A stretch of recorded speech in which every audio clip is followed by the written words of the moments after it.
Hi, friends. I'm retired pastor and theologian Papa Dale. Today's Bible Quick is Who Created God? I hope to teach you something you might not have known before.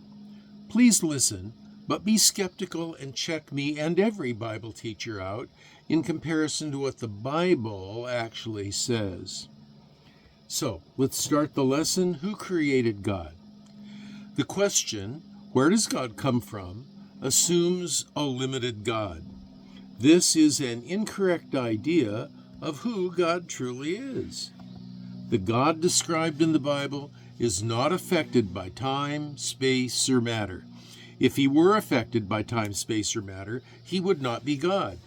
By definition, God exists outside of this continuum.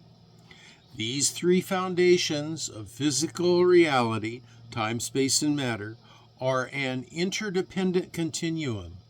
Matter cannot exist apart from space for it to exist in.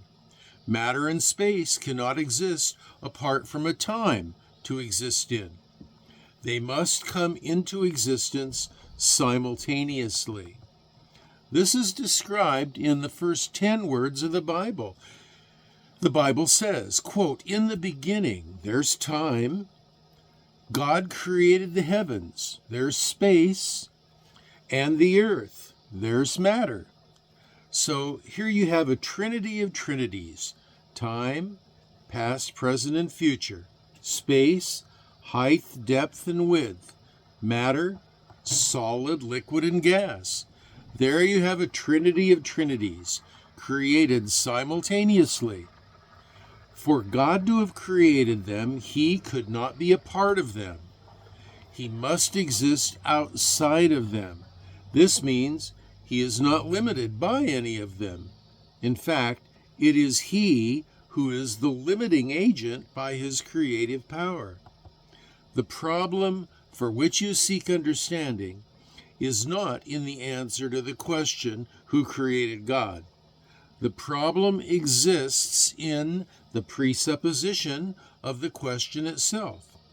It assumes a God that does not exist and therefore can be created. The God of the Bible is a metaphysical being. He is self-existent, infinite, eternal, omnipotent, omniscient, omnipresent, and non-physical. He is the only uncreated eternality.